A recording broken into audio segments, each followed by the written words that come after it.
यहाँ पे है some say the world will end in fire and some say the world will end in ice from what I have tasted of Dzire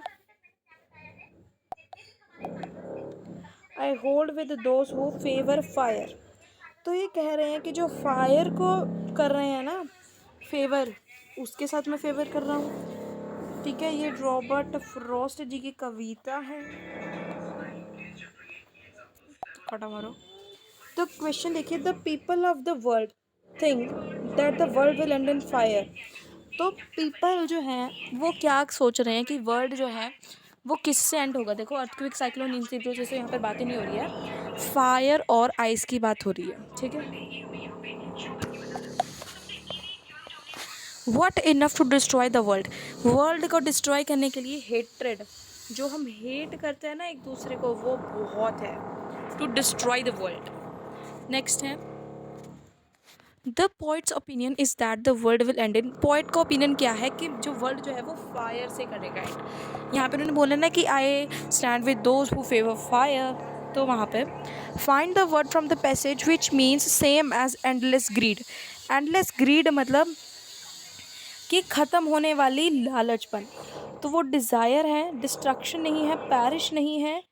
ठीक है, और passage में देखा जाए तो पैरिश वुरिश तो भी लिखा नहीं रखा, सिर्फ डिज़ायर ही लिखा हुआ है। तो डिज़ायर इज़ आर आंसर।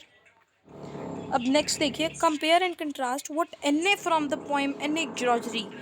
एने जो है वो एने ग्रॉजरी पोएम से क्या करवाना चाहती है, would look for a life partner. कैसा लाइफ पार्टनर ढूंढ रही है, as compare to Natalia from the proposal. The proposal वाला चैप्टर, उसके अंदर नतालिया और एने को हमें कंपेयर करना है कि वो क्या चाहती है और वो क्या चाहती है। आंसर भी जस्टिफाई करने के एग्जाम्पल के साथ। तो देखिए, पहले हम एने और देखो इंट्रोडक्शन। पहले Annie and Natalia have very different views. सबसे पहली बात तो उनके बहुत डिफरेंट व्यूज़ है on what they would look for in a partner. As a life partner उनके व्यूज़ बहुत डिफरेंट है। While Anne is looking for true love, Anne सच्चा लव चाहती है। It would seem like Natalia is looking for the social mobility.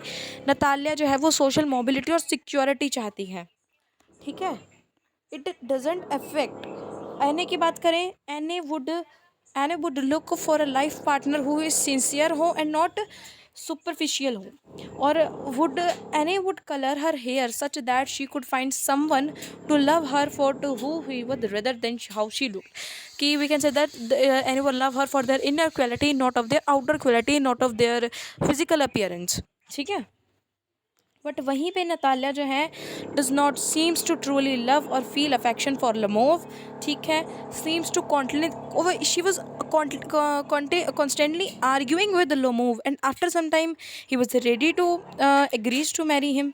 ठीक है, इस वजह से वी कैन से वो प्राइमरली एग्री है to get marry for economic reason. ध्यान रखना है, he agree to marry for economic reason, for financial reason, for financial reason she allow to marry and agree to marry. अब ये Anne वाले पे ही चलते हैं। But I get a hair dye and set such colour there brown black carrot that young man in despair. कि when the young man saw that this type of color, then the young man go in despair और me love me for myself alone and not your yellow hair। तो देखो आई कौन है यहाँ पर, Anne है। What is the colour of her hair. तो सबसे पहली बात तो उसके हेयर का कलर क्या था, व्हाट इज, तो येलो ही था। वो तो भी चेंज कराने का बोल रही है ना, तो वो तो वही रहेगा। पोएम है for Anne Gregory. Find the word in the passage which mean same as hopelessness. Hopelessness मतलब है यहाँ पर डिस्पेयर। ठीक है, सोर नहीं, होपलेसनेस मतलब जब हम उम्मीद छोड़ देते हैं तो उसे हम डिस्पेयर बोलते हैं। अब नेक्स्ट है explain how the setting of a story और a poem can enhance its plot with reference to dust snow and tea from Assam. कि explain how the setting of a story और a poem can enhance its plot. Reference बताना है कि story की जो planning plotting होती है उसके हिसाब से हमें बताना है, कंपैरिजन करते हुए। देख लीजिए, पहले हैं how setting enhances a plot. देखो, setting is one of the 5 essential component of a plot. Be it is a story और अ पोएम। देखो, सबसे पहली बात तो ये स्टोरी है, पोएम है, उसके अंदर बहुत सेटिंग लगती है। टोन के लिए, मूड के लिए एक पीस ऑफ राइटिंग चाहिए होती है। पोएम टॉक्स अबाउट हीलिंग, और पोएम जो है वो हमेशा देख लेना वो नेचर से ही रहेगी। Poem will always link with the nature. But when we experience good weather, अच्छा वेदर दिखता है, हमारा मूड अच्छा होता है, तो हम पोएम लिख देते हैं।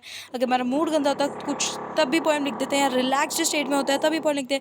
But in the story the arrival at Assam sets the tone for the rest of the story. How Rajveer feel react to things is sadden and overwhelmed or influenced by his natural surrounding. तो इस chapter में देखा था, जो इस chapter में भी राजवीर जो है वो नेचर से ही इन्हेंस हो रहा था, नेचर से ही वो अट्रैक्ट हो रहा था।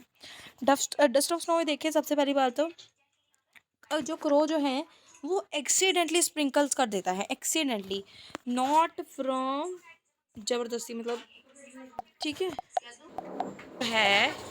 नतालिया जो है वो बिल्कुल ओपोजिट है, किसके ओपोजिट है? एने जॉर्जरी की। नेक्स्ट तो नेक्स्ट हम आए हैं, but I can get here. Dust of snow तो हमने किया, ठीक है। जो क्रो है वो एक्सीडेंटली उसके ऊपर वो गिरा देता है। एक्सीडेंटली याद रखना है, एक्सीडेंटली ही लिखेंगे आप भी, गिरा देता है, ठीक है। इमिडिएटली उसका मूड जो है वो चेंज हो जाता है। डेंटली जब उसने गिराया तो उसके मूड के अंदर चेंज आ गया, उसे अच्छा फील होने लगा, और उसे ये भी फील हुआ कि जो उसने डे जो है वो ख़राब किया था ट्रबल्स के अंदर, वो उसके पास दोबारा आधा डे जो पड़ा है वो वापस आ गया है। क्रो और हैमलो, ठीक है, वो दोनों जो है इन ऑस्पियस को व्यू कर रहे हैं, ठीक है। पर जो पॉइंट है वो एबल है उन्हें शो किया कि उनके लाइफ में जो पॉजिटिव लाइट आई, क्योंकि वो प्रेसिपिटेशन जो चेंज आया उसके अंदर। तो जो ये रिप्रेजेंट कर रहे हैं दोनों ही, वो दो, पहली बात है पॉइजनस को रिप्रेजेंट कर रहे हैं, पर जो पॉजिटिव लाइट जो उसके मूड के अंदर जो चेंज आया वो एक नेचुरल सेटिंग है। जो पोएम ने एक क्रिस्टल ऑफ स्नो की तरह बताई गई है, और उसके पोएट के लाइफ पे उसका एक बहुत बड़ा इम्पैक्ट पड़ा, ठीक है। टी फ्रॉम असम में देखें तो